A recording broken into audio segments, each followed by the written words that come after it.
قرآن کریم فرقان حمید میں مسلمانوں کو نماز اور صبر سے مدد لینے کی تعلیم دی گئی ہے۔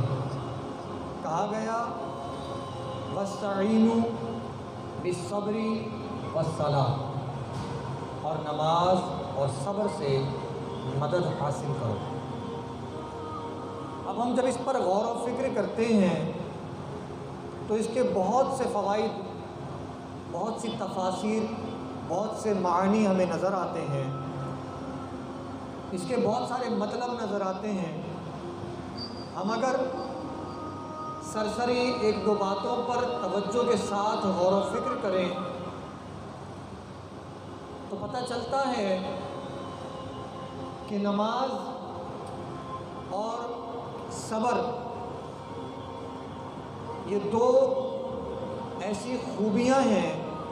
یہ دو ایسی خوبصورت عبادتیں ہیں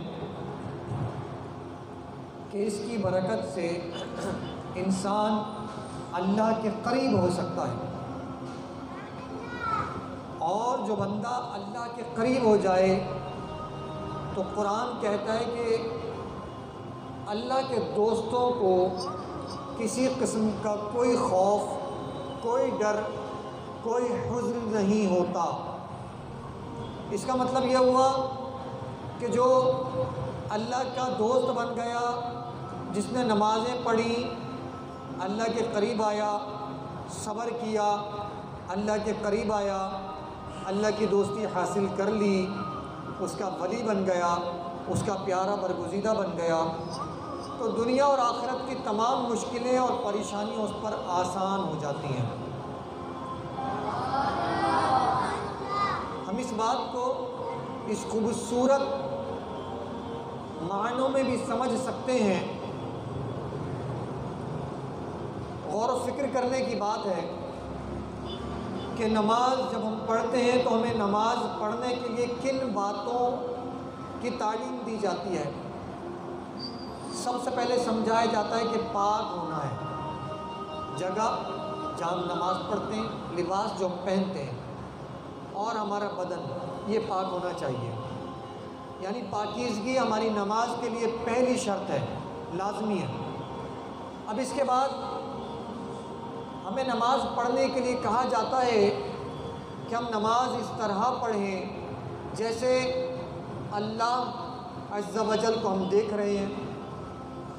اگر یہ تصور نہیں بنتا تو یہ یقین تو رکھیں کہ وہ ہمیں دیکھ رہا ہے،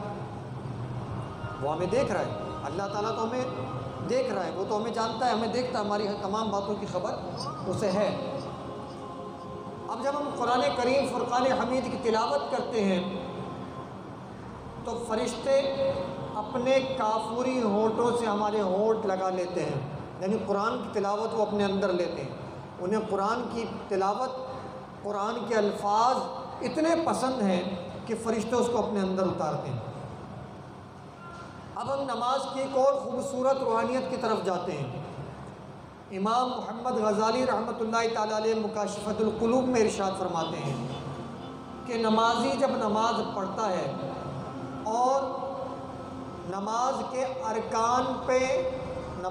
ارکان میں جہاں جہاں نگاہیں رکھنے کا حکم دیا گیا ہے وہیں پر اپنی نگاہیں جما کر رکھتا ہے۔ جب نماز کی نیت کرتا ہے اور جہاں نماز میں نگاہیں رکھنے کا حکم دیا گیا وہیں رکھتا ہے تو پھر کیا ہوتا ہے کہ پھر اللہ تعالیٰ اور بندے کے درمیان 70,000 پردے ہیں۔ پھر اللہ تعالیٰ وہ جیسے ہم تکبیر تحریمہ کہتے ہیں اور نماز کے اصولوں کے مطابق نماز پڑھنے کی کوشش کرتے ہیں، اس کے طریقے کے مطابق، تو اللہ تعالیٰ ان 70,000 پردوں کو، سارے پردوں کو اٹھا دیتا ہے اور ہم اپنے اللہ عز و جل سے بغیر پردے کے ملاقات کرتے ہیں۔ اور امام غزالی فرماتے ہیں کہ اگر ہماری نگاہیں بھٹک جائیں، بہک جائیں، یعنی ہماری توجہ ہٹ جائے تو پھر وہ سارے پردے دوبارہ گرا دیے جاتے ہیں۔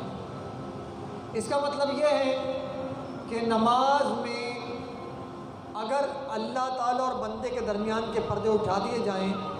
تو پھر اللہ تعالیٰ سے بغیر پردے کے ملاقات ہوتی ہے، اور کتنی اچھی ملاقات ہوتی ہے یہ خوش نصیبی والی ملاقات ہے۔ اور جو بندہ دل سے نماز پڑھتا ہے،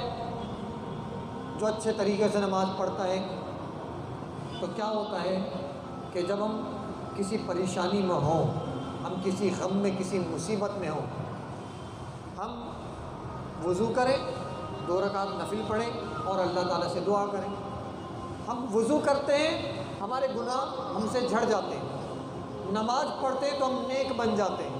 دعا کرتے ہیں تو اللہ کی بارگاہ میں پیارے بن جاتے ہیں، پھر جو مانگتے ہیں اللہ تعالیٰ عطا فرما دیتا ہے۔ کتنی پیاری بات ہے، یہ سمجھنے کی بات ہے کہ اللہ تعالیٰ نماز کی برکت سے ہماری دعاؤں کو قبول فرماتا ہے۔ نماز اتنی پیاری عبادت ہے، اتنی روحانیت ملتی ہے، اتنی برکت ملتی ہے۔ کسی بیمار کے لیے دعا کریں، پریشان حال کے لیے دعا کریں، بے روزگار کے لیے دعا کریں، کسی مصیبت میں کوئی پڑا ہوا اس کے لیے دعا کریں، مطلب ہم کسی بھی ضرورت کے لیے دعا کریں، نماز پڑھیں اور دعا کریں، اللہ تعالیٰ فوراً ہماری دعاؤں کو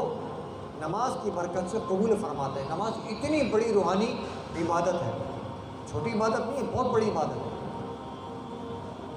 الغرض ہم اس آیت مبارکہ وَاسْتَعِینُوا بِالصَّبْرِ وَالصَّلَاةِ، اس میں سے ہم نے ابھی صرف نماز کا ذکر کیا۔ اب جب صبر کی بات کرتے ہیں کہ جب ہم صبر اختیار کرتے ہیں، ہمیں کوئی غم پہنچا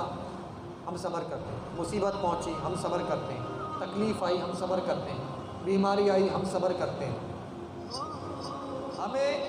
بہت پریشانی ہم صبر کرتے ہیں، سخت گرمی لگ رہی ہے مگر ہم صبر کرتے ہیں، سردی لگ رہی ہے ہم صبر کرتے ہیں، بخار چڑھ رہا ہے، پیٹ میں درد ہے، سر میں درد ہے،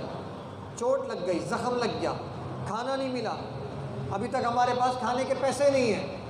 ہمیں کھانے کی پریشانی ہے۔ الغرض ہمیں دنیا کی کوئی تکلیف، کوئی بیماری، کوئی دکھ، کوئی درد، کوئی پریشانی ہو، ہم صبر کرتے ہیں تو اس صبر کرنے کی برکت سے اللہ تبارک و تعالی ہماری مدد فرماتا ہے، ہماری ان مصیبتوں، دکھوں، غموں، پریشانیوں، بیماریوں کو دور فرما دیتا ہے۔ صبر کریں اور دعا کریں، اللہ تبارک و تعالیٰ فوراً ہم پر کرم فرماتا ہے، ہماری مشکلیں حل ہو جاتی ہیں، آسان ہو جاتی ہیں۔ تو یہ ہے صبر کی روحانی برکت۔ یہ دنیاوی فوائد ہم نے آپ کی خدمت میں پیش کیے، آخرت میں ان پر جو کچھ اجر و ثواب ملنے والا ہے وہ الگ ہے، وہ بہت زیادہ ہے، اس کا تو کوئی شمار اور حساب ہی نہیں ہے۔ اور یہ جو دنیاوی برکات ہم نے پیش کی، یہ تھوڑی تھوڑی برکتیں پیش کی ہیں، یہ تو ہم نے ایک جھلک پیش کی ہے۔ ابھی اگر اس پر غور و فکر کریں، قرآن اور حدیث کی بہت سی آیتیں اور حدیثیں نکال کر بیٹھیں، بزرگوں کے اقوال نکال کر بیٹھیں، کتابیں کھول کر بیٹھیں، تو پتہ چلے گا وَاسْتَعِینُوا بِالصَّبْرِ وَالصَّلَاةِ کے مطابق اللہ تبارک و تعالیٰ کی بڑی رحمتیں ہیں، بہت رحمتیں ہیں، بہت برکتیں ہیں، اور اللہ تعالیٰ بڑی برکت عطا فرماتا ہے۔ یہاں تک کہ قرآن پاک کی ایک اور آیت مبارکہ سنیے، ارشاد ہے ان اللہ مع الصابرین، اللہ تعالیٰ کس کے ساتھ ہے؟ فرمایا اللہ تعالیٰ صبر کرنے والوں کے ساتھ ہے۔ یعنی اگر ہم صبر کرتے ہیں دنیا کی ہر پریشانی کے معاملے میں، کسی بھی ضرورت، کسی بھی دکھ درد کے معاملے میں صبر کرتے ہیں اور صرف اللہ سے دعا کرتے ہیں، بندوں کو نہیں بتانا یار بڑی تکلیف ہے، بڑی بیماری ہے، بڑی پریشانی ہے، بے روزگاری ہے، سر میں درد ہے، بخار ہے، وغیرہ وغیرہ، اپنے دکھ درد دنیا والوں کو سناتے ہیں، تو یہ صبر تو نہیں ہوا۔ صبر تو یہ ہوا کہ کچھ بھی پریشانی ہے، یا اللہ، اللہ سے بات کریں، یا اللہ تیرا بڑا احسان ہے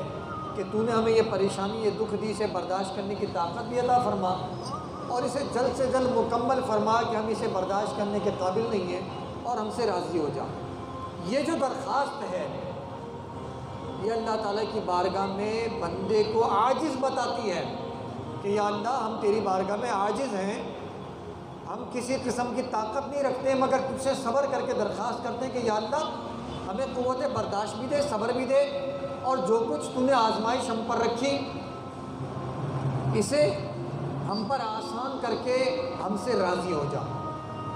اور آئندہ معاملات ہمارے لیے آسان فرما۔ اللہ تعالیٰ ایسے بندوں سے بہت خوش ہوتا ہے، بہت اللہ تعالیٰ ایسے بندوں کو پسند فرماتا ہے، اور یہ روحانیت کے درجات کی ابتدا ہے۔ یہاں سے ہمیں اپنی دینی روحانیت ملتی ہے اور ہم تقوی اور پرہیزگاری کے عظیم منصب پر فائز ہو جاتے ہیں، بڑی برکتیں حاصل ہوتی ہیں۔ اللہ تبارک و تعالیٰ سے دعا ہے کہ اللہ تبارک و تعالیٰ ہمیں صبر و نماز کی بے حساب بے شمار روحانی برکات حاصل کرنے کی توفیق عطا فرمائے۔